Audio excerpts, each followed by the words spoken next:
বাচ্চা মেয়ে পেয়ে আমাকে সারা রাত 4 বার করে ঠাপালো। আমি খুব ব্যথা পাচ্ছিলাম। বলাম আসতে করো, ব্যথা পাচ্ছি। ও কোনো মতে থামছে না। অবশেষ আমার গুদের পানি বের করেই তারপর থামল। বন্ধুরা, পুরো গল্পটি শোনার জন্য কানে হেডফোন লাগাও এবং সাথে টিস্যু নিয়ে তারপর শুনো। আমি অনামিকা। আজকের বিকেলটা যেন নীরব নদীর উপর ভাসমান আলো, শান্ত, নরম আর একটু কাঁপা। আমি প্রথম দেখলাম আরিবকে আমাদের বিশ্ববিদ্যালয়ের লাইব্রেরির সামনে। বুকের ভেতর তখন হঠাৎ এক টুকরো চৌম্বক টান তৈরি হয়ে গেল, যেন কেউ ভেতর থেকে অচেনা আলো জ্বালিয়ে দিল। সে বই হাতে দাঁড়িয়েছিল, চোখে এক ধরনের মনোযোগী উজ্জ্বলতা, যা সামান্য থেমে আমার দিকে তাকাতেই বদলে গেল নরম উষ্ণতায়। আমি ভাবলাম, এমন মানুষ কি সত্যিই রোজ রাস্তায় হাঁটে? আমার পায়ের নিচে মেঝে একটু দুলে উঠল, আর গল্পের প্রথম দরজাটা নিঃশব্দে খুলে গেল। পরের দিন আমি লাইব্রেরিতে ঢুকতেই দেখলাম সে এক কোণে বসে আছে, বইয়ের পাতায় আঙুল টেনে টেনে কিছু লিখছে। কেন যেন আমার ভেতর এক ধরনের মৃদু সাহস জন্ম নিল, হয়তো আগের দিনের চোখাচোখি ওই সাহসের বীজ বুনে গেছে। আমি তার পাশে গিয়ে দাঁড়াতেই সে মাথা তুলে হাসল, যেন এই মুহূর্তটার জন্য সে আগেই প্রস্তুত ছিল। আপনি কি নোট নিচ্ছেন? আমি জিজ্ঞেস করলাম। সে বলল, হ্যাঁ, কিন্তু আপনার দাঁড়িয়ে থাকা দেখে মনে হচ্ছে এখানে আরও কিছু লেখার প্রয়োজন আছে। কথাটা শুনে আমার মুখ গরম হয়ে উঠল। তার হাসিতে একটা নরম বিশ্বাসের সুর ছিল, যে সুরে আমাদের প্রতিদিনের দেখা হতে শুরু করল। কখনো লাইব্রেরি, কখনো ক্যান্টিন, কখনো বিশ্ববিদ্যালয়ের পুরনো গোল চত্বর। আমি বুঝতে পারলাম, আরিবের সঙ্গে কথার দরজা খুললে সময় যেন পিছলে যায়। সে এমনভাবে শোনে যেন আমার প্রতিটি শব্দ তার কাছে জমাকৃত ছোট্ট রত্ন। এক বিকেলে হঠাৎ সে বলল, তুমি অনেক শান্ত, কিন্তু তোমার চোখে একটা দৌড়ানো গল্প লুকানো আছে। কথাটা শুনে আমার বুকের ভেতর পুরনো দুঃখ, নতুন হাসি আর অদ্ভুত উড়াল একসঙ্গে নড়েচড়ে উঠল। মনে হলো হয়তো এই মানুষটাই প্রথমবার আমাকে পুরোপুরি পড়ে ফেলেছে। আমাদের সম্পর্কটা বন্ধুত্বের ভেতর দিয়ে নিজস্ব ছন্দে হাঁটছিল, তবুও মাঝে মাঝে অনুভূতিটা অন্যরকম ঢেউ তুলে দিত। একদিন বৃষ্টিতে ভিজতে ভিজতে বিশ্ববিদ্যালয়ের গেট পর্যন্ত হাঁটছিলাম আমরা। বৃষ্টির গন্ধে পৃথিবীটাকে নতুন মনে হচ্ছিল। সে হঠাৎ বলল, চলো একটু থামি। আমরা ছাউনির নিচে দাঁড়ালাম। তার চোখে তখন এমন এক নীরব ভরসা, যেন আমি চাইলেই সেই মুহূর্তে পৃথিবীর সব শব্দ বন্ধ হয়ে যাবে। আমি কিছু বললাম না, কিন্তু মনে মনে স্বীকার করলাম, হ্যাঁ, এই মানুষটাকে আমি একটু বেশি পছন্দ করি। এক বিকেলে সে আমাকে নিয়ে গেল নদীর ধারের পুরনো পার্কে। জায়গাটা যেন শহরের ভিড় থেকে দূরে থাকা একটা আলাদা শ্বাস। আমরা পাশে পাশে বসেছিলাম, বাতাসে পাতা দুলছিল। আরিফ বলল, অনামিকা, তুমি নিজের কথা কম বলো, কিন্তু যখন বলো মনে হয় তোমার ভেতর পুরো একটি আলাদা জগৎ আছে। আমি মাথা নিচু করে বললাম, সব কথা বলতে ভয় লাগে। সে উত্তর দিল, ভয় থাকলে ধীরে বলবে, আমি শুনে নেব। সেই মুহূর্তে মনে হলো কেউ আমার নীরবতাকেও গ্রহণ করছে। এটা যেন হৃদয়ের দরজায় নরম শব্দে প্রথম টোকা। ক্রমশ আমি অনুভব করতে লাগলাম, তার পাশে বসা মানেই নিজের ভেতরটা আরেকটু উজ্জ্বল হয়ে ওঠা। একদিন ক্লাস শেষ করে বের হতেই দেখি আরিফ দূর থেকে হাত নেড়ে ডাকছে।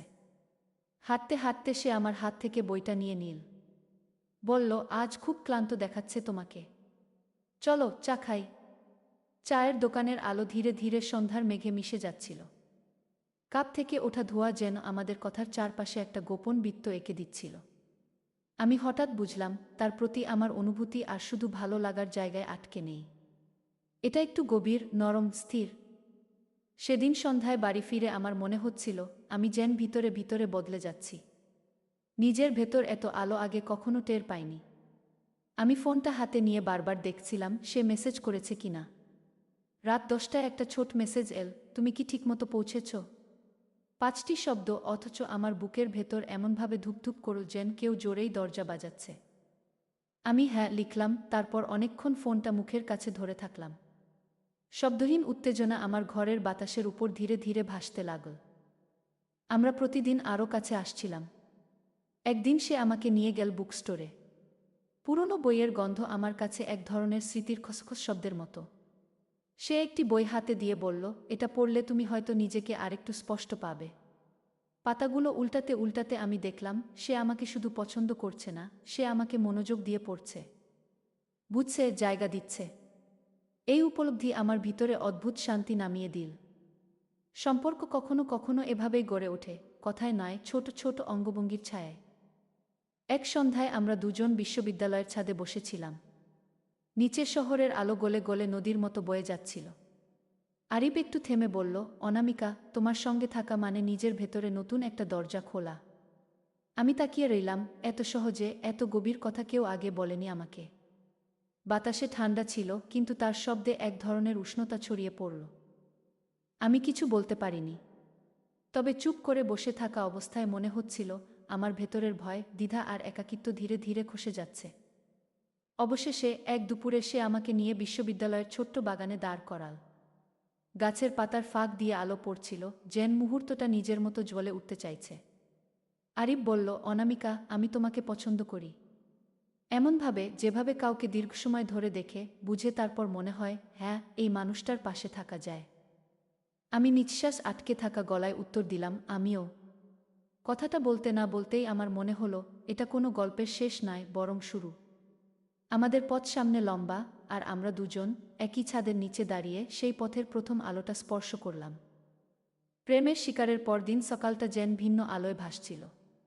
বিশ্ববিদ্যালয়ের করিডোর দিয়ে হাঁটার সময় মনে হচ্ছিল পৃথিবী আমার দিকে একটু বেশি নরমভাবে তাকাচ্ছে। আরিফ আমাকে দেখেই হালকা মাথা নেড়ে হাসল, সেই হাসি যেন আমার চারপাশে অদৃশ্য রিং তৈরি করে রাখল। আমরা ক্যান্টিনের দিকে হাঁটতে হাঁটতে কথা বলছিলাম, কিন্তু কথার চেয়ে বেশি কাজ করছিল নীরবতা, নতুন সম্পর্কের নরম, সদ্যজন্ম নেয়া নীরবতা। মনে হচ্ছিল আমরা দুজনই ভেতরে ভেতরে এক ধরনের আলোকিত উষ্ণতা বহন করছি। আমি ভাবলাম, প্রেম কি সত্যি এভাবেই শুরু হয়? নীরবতার ভেতর বলছ। সেদিন ক্লাস শেষে সে আমাকে নিয়ে গেল ক্যাম্পাসের পিছনের চাটিলায়। সন্ধ্যার আলো গাছের ফাঁক দিয়ে আমাদের উপর পড়ে একটা দীর্ঘ ছায়া বানিয়ে দিচ্ছিল। আরিফ কাপটা আমার সামনে সরিয়ে রেখে বলল, আজ তোমাকে খুব শান্ত লাগছে। আমি হেসে বললাম, মাঝে মাঝে শান্ত থাকা ভালো। সে উত্তর দিল, তুমি শান্ত হলে আমার ভেতরে অদ্ভুত একটা সাহস জেগে ওঠে। কথাটায় আমার বুকের ভেতর যেন হালকা ঢেউ উঠল। এভাবে বলা কেউ কখনো বলেনি। মনে হলো তার শব্দগুলো আমার আত্মার ভেতর কোথাও গুছিয়ে বসে ফেলছে। সম্পর্কের শেকড় গোপনে শক্ত হতে থাকল। আমাদের তৈরি হওয়া নতুন দূরত্বহীনতার মধ্যে একদিন ছোট্ট ঝড় এসে ঢুকল। সে একটু দেরি করে এলো, আর আমি অভিমান করে রইলাম। খুব বড় কিছু নয়, তবুও অনুভূতির জগতে ছোট বিষয়ও ঢেউ তোলে। সে বলল, ক্ষমা করো, হঠাৎ একটা কাজ পড়ে গিয়েছিল। আমি বাইরে থেকে চুপ থাকলেও ভিতরে কোথাও মনটা নরম হয়ে গেল, কারণ তার চোখে বাস্তব সত্যি ছাড়া আর কিছু ছিল না। আমরা একটু চুপচাপ হাঁটলাম। তারপর সে হঠাৎ বলল, তুমি মনে হয় ভুল বুঝতে ভয় পাও। আমি মাথা নেড়ে বললাম, হ্যাঁ, হয়তো। সেই মুহূর্তে বুঝলাম, প্রেম শুধু আলো নয়, বোঝাপড়ার ছোট ছোট দরজাও। পরের কয়েকদিন আমাদের যোগাযোগ আরও গভীরে গেঁথে গেল। লাইব্রেরির সিঁড়িতে বসে আমরা ভবিষ্যৎ নিয়ে কথা বললাম। আরিফ বলল, তোমার ইচ্ছে কি? 5 বছর পরে নিজেকে কোথায় দেখো? প্রশ্নটা এত হঠাৎ ছিল যে আমি থমকে গেলাম। তারপর ধীরে বললাম, নিজেকে এমন জায়গায় দেখতে চাই যেখানে আমার ভয়গুলো ধীরে ধীরে মিলিয়ে যাবে। সে মাথা নাড়ল, যেন উত্তরটা সে আগেই অনুমান করেছিল। সেই দিনে আমি লক্ষ্য করলাম, সে শুধু আমাকে ভালোবাসে না, আমাকে বেড়ে উঠতেও দেখতে চায়। এই উপলব্ধি আমাকে নির্বে শক্তি দিল। এক সন্ধ্যায় আমরা নদীর ধারে বসেছিলাম। বাতাসে কাঁচা শীতের গন্ধ। আরিফ আমার দিকে তাকিয়ে বলল, তুমি কি জানো, তুমি হাসলে আমার সমস্ত ক্লান্তি ভেঙে যায়। আমি অবাক হয়ে বললাম, এতটা? সে মাথা নাড়ল, হ্যাঁ। তুমি হয়তো বুঝতে পারো না, কিন্তু তোমার মধ্যে একটা আলো আছে। তার কথায় আমার ভেতরে একটা অদৃশ্য উজ্জ্বলতা জন্ম নিল। যেন পৃথিবী তখন সামান্য বড় হয়ে গেল। মাঝে মাঝে মানুষ এমন কথা শোনে যেগুলো জীবনের পথকে অন্যরকম করে দেয়। সেই বিকেল আমার কাছে তেমনি একটা দিন হয়ে থাকল। একদিন বৃষ্টি নামল হঠাৎ। আমরা দুজন বিশ্ববিদ্যালয়ের পুরনো বারান্দায় দাঁড়িয়ে ভিজে রাস্তা দেখছিলাম। বাতাসে ভেসে আসা বৃষ্টির গন্ধে আমার মনটা নরম হয়ে গিয়েছিল। আরিফ ধীরে বলল, তুমি কি জানো, এই মুহূর্তটা আমি অনেক দিন মনে রাখব। আমি অবাক হয়ে জিজ্ঞেস করলাম, কেন? সে বলল, কারণ প্রথমবার মনে হচ্ছে সময় আমাদের জন্য থেমে আছে। তার কথায় আমার বুকের ভেতর অদ্ভুত এক শান্ত ঢেউ ছড়িয়ে পড়ল। বৃষ্টি যেন আমাদের দুজনকে একটা নিঃশব্দ আবরণে ঢেকে দিল, যেখানে শব্দ কম, অনুভূতি বেশি। ধীরে ধীরে আমাদের সম্পর্কের ভরসাটা অনেক মজবুত হয়ে উঠছিল। একদিন সে আমাকে বলল, তোমার ভয়গুলো নিয়ে কথা বলবে? প্রশ্নটা শুনে আমি একটু থেমে গেলাম। তবে অদ্ভুতভাবে ইচ্ছে হচ্ছিল খুলে বলতে। আমি ধীরে বললাম, আমি মানুষ হারানোর ভয় পাই। আরিব মনে হলো শব্দগুলো নিজের ভেতর সামলে নিল। তারপর বলল, আমি কাউকে প্রতিশ্রুতি দিতে পারি না যে সবসময় থাকব, কারণ পৃথিবী পরিবর্তনশীল। কিন্তু থাকতে চেষ্টাটা করব, সেটা সত্যি। এই চেষ্টার শব্দটা আমার কাছে প্রতিশ্রুতির চেয়েও গভীর লাগল, কারণ এটা বাস্তব, মানবিক। একদিন ক্যান্টিনের ভিড়ের মাঝে সে হঠাৎ আমার হাত স্পর্শ করল, খুব সাধারণ, খুব স্বাভাবিকভাবে। কিন্তু আমার ভেতরে যেন পৃথিবী একটু ঘুরে গেল। সেই স্পর্শে কোনো নাটক নয়, কোনো অতিরঞ্জন নয়, শুধু নীরবই একটা বার্তা, আমি তোমার পাশে আছি। আমরা জানালার পাশে বসে চা খেলাম। বীরের শব্দে কথার অর্ধেক হারিয়ে যাচ্ছিল। তবু আমাদের নীরব বোঝাপড়া সেই শব্দকে ছাপিয়ে উঠেছিল। কখনো কখনো একটু স্পর্শ মানুষের ভেতরের সমস্ত অসম্পূর্ণতা গুছিয়ে দেয়। সেই দিনটা ঠিক এমনই ছিল। সময়ের সঙ্গে সঙ্গে আমি বুঝলাম, প্রেম শুধু সুখের নয়, দায়িত্বেরও। সে একদিন বলল, তোমার স্বপ্নগুলোকে গুরুত্ব দাও, অনামিকা। তুমি সেগুলো আঁকড়ে ধরলে তবেই আমিও তোমাকে পুরোপুরি বুঝতে পারব। কথাটা শুনে মনে হলো, তার সাথে থাকা মানে নিজের ভেতর বেড়ে ওঠার সুযোগ পাওয়া। আমি ভাবলাম, ভালোবাসা কি এমনই হওয়া উচিত নয়, যেখানে দুজনই নিজের মতো বাড়ে, আর পাশে থাকা মানুষটা সেই বাড়াকে জায়গা দেয়? আমরা সেদিন দীর্ঘ সময় ধরে ভবিষ্যতের ছোটখাটো ইচ্ছাগুলো নিয়ে কথা বললাম। তাতে প্রেম আরও স্থির হল। এক বিকেল, আকাশে মেঘ ছড়ানো আলো। আমরা বিশ্ববিদ্যালয়ের ছাদে বসেছিলাম, ঠিক প্রথম দিনের মতো। আরিফ বলল, আমাদের যাত্রা কবে শুরু হয়েছে বুঝেছ? আমি হাসলাম, হয়তো তুমি প্রথমবার আমার দিকে তাকানো দিন থেকে।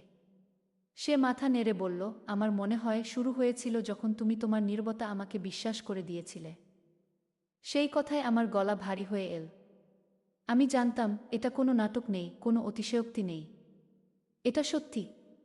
দুজন মানুষ যখন একে অপরকে ভরসার ছোট ছোট সেতু বানিয়ে দেয়, সেই মুহূর্তেই প্রেমের আসল সূচনা হয়। আমাদের গল্প সেখানেই দা। বন্ধুরা, গল্পটি ভালো লাগলে ভিডিওতে একটি লাইক আর চ্যানেলটি সাবস্ক্রাইব করে রাখবেন এমন মজার মজার গল্প শোনার জন্য।